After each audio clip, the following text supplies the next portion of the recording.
Immigration, refugee and citizenship Canada IRCC সম্প্রতি তারা একটি ইনফরমেশন বা স্ট্যাটিস্টিক্স প্রকাশ করেছে। সেটা হচ্ছে এই বিশ্বকাপে যারা কানাডায় এসেছিল মূলত তাদের নিয়ে। বিশ্বকাপ উপলক্ষে আইআরসিসি প্রায় ২৬,১১১টি ভিসা ইস্যু করে টেম্পোরারি রেসিডেন্সি হিসেবে, যারা মেইনলি বিশ্বকাপ দেখার জন্য কানাডায় আসতে ইচ্ছুক এমন মানুষজনকে। তো বিশ্বকাপ শেষ, অনেকেই যার যার মতো সময় মতো দেশে ফিরে গেছে। গত ২২শে জুলাই আইআরসিসি বিশ্বকাপ উপলক্ষে কানাডায় আসা দর্শনার্থীদের নিয়ে একটি লিস্ট প্রকাশ করেছে, যারা কানাডায় এসেছে কিন্তু সময় মতো ফেরত যায়নি, মূলত তাদেরকে নিয়ে। সেই লিস্ট অনুযায়ী দেখা যাচ্ছে ২৬,১১১ জনের মধ্যে ১৭৫ জন ইতিমধ্যেই কানাডায় পলিটিক্যাল অ্যাসাইলাম বা রাজনৈতিক আশ্রয়ের জন্য প্রার্থনা করেছে। আপনারা জানেন কানাডায় অ্যাসাইলাম ক্লেম করা কম্পারেটিভলি সহজ অন্যান্য কিছু দেশের চেয়ে। কানাডা তুলনামূলক উদারপন্থী দেশ। অতীতে আরও বেশি ছিল, এখন যদিও অনেক কিছু রেস্ট্রিকশন আসছে, তারপরও অ্যাসাইলাম ক্লেম করার মতো দেশগুলোর মধ্যে কানাডা প্রথম সারিতেই থাকে। তো সেই ২৬,১১১ জনের মধ্যে ১৭৫ জন এই পলিটিক্যাল অ্যাসাইলাম ক্লেম করেছে। তো খবরটা জানার পরেই আসলে অপেক্ষা করছিলাম যে এর মধ্যে আসলে বাংলাদেশী আছে কিনা বা থাকলেও কতজন আছে। তো প্রাথমিকভাবে যেই তথ্য পাওয়া গেল তাতে আ কিছুটা আশাব্যঞ্জক ছিল। কারণ অ্যাসাইলাম ক্লেইম কারীদের মধ্যে আ ২৫ জন করে আছে ২টি দেশের।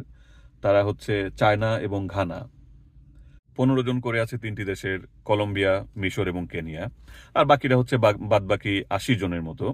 কারণ ২৫, ২৫, ৫০, ১৫, ১৫, ১৫, ৪৫, টোটাল ৯৫ জন হলো। আর প্রায় ৮০ জনের মতো ১৭৫ জনের মধ্যে। এরা হচ্ছে আরো ৪-৫টি দেশের মধ্যে থেকে আছে। যার মধ্যে অবশ্য বাংলাদেশীদের নামও আছে। দেশগুলো হচ্ছে Burundi, Ecuador, Nepal, Nigeria, Pakistan, Senegal এবং বাংলাদেশ। এই মিলিয়ে আছে বাকি ৮০ জনের মতো। তো এমনিতে ২৬,০০০ জনের মধ্যে ১৭৫ জন রেশিওটা হয়তো খুব বেশি না, মাত্র 0.67%। আমি চেষ্টা করলাম যে আসলে বাংলাদেশী কতজন এসেছিল এবং তার মধ্যে কতজন এপ্লাই করেছে জানার জন্য। কিন্তু যেটা জানা গেল আইআরসিসি কোন দেশের কতজন বেসিক্যালি অ্যাজাইলাম ক্লেম করেছে সেই ইনফরমেশন দিলেও কতজনকে, কোন দেশে কতজনকে ভিসা দিয়েছিল সেই বিষয়ে কোনো তথ্য তারা তাদের ওয়েবসাইটে আপডেট করেনি। কাজেই এটি জানা যাচ্ছে না যে আসলে কতজনের মধ্যে কতজন কোন দেশের আসলে অ্যাপ্লিক্যান্ট, বা দেশ ওয়াইজ এই রাজনৈতিক আশ্রয় প্রার্থনার হারটি বা কত। তবে বিভিন্ন সূত্রে যেটি জানা যাচ্ছে, বাংলাদেশিরা ভিসা পেয়েছিল ৪৫ জন। এই ৪৫ জনের মধ্যে ১০ জনই হচ্ছে রাজনৈতিক আশ্রয় প্রার্থনা করেছে।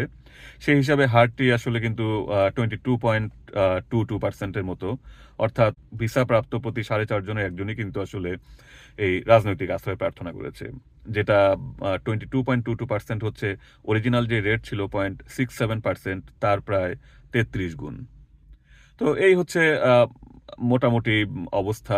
বিভিন্ন সময় আমরা দেখতে পাই যে তথাকথিত যে উন্নত দেশগুলো, সেই দেশগুলো ভিসা নিয়ে বিভিন্ন কড়াকড়ি আরোপ করে, যেটা অনেক সময় আমাদের কাছে অযাচিত মনে হয়ে থাকে।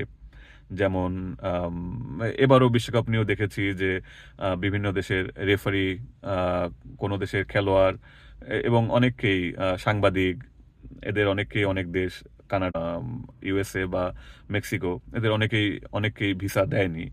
তো এগুলো নিয়ে আসলে তাদের বিভিন্ন যুক্তি থাকে, যেটা আমরা সাধারণ মানুষের মধ্যে আ বিভিন্ন রকম ইন্টারপ্রিটেশন থাকে। আর তবে এই ধরনের স্ট্যাটিস্টিক্স গুলো যখন দেখা যায়, তখন হয়তো তারা এই স্ট্যাটিস্টিক্স গুলো সামনে এনে তাদের যেই ডিসিশন, সেই ডিসিশনে তারা যৌক্তিকতা আসলে প্রমাণ করার চেষ্টা করে থাকে।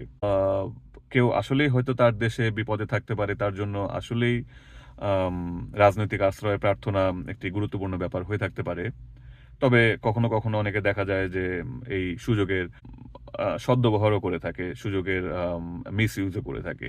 তো আমরা জানি না আসলে ২৬,০০০ জনের মধ্যে যে ১৭৫ জন রাজনৈতিক আশ্রয় প্রার্থনা করেছেন, বিভিন্ন দেশ থেকে তাদের আসলেই দেশে অবস্থা সংকটাপন্ন কিনা বা অনেকে সুযোগ নিচ্ছে কিনা আমরা বিষয়টা জানি না। তো সেই বিষয়ে আমরা আসলে কোনো মন্তব্য করতে চাই না। আমরা শুধু আপনাদেরকে আইআরসিসি প্রকাশিত যেই তথ্যগুলো, সেই তথ্যগুলো আপনাদের সাথে শেয়ার করলাম আপনাদের জানার জন্য। ধন্যবাদ।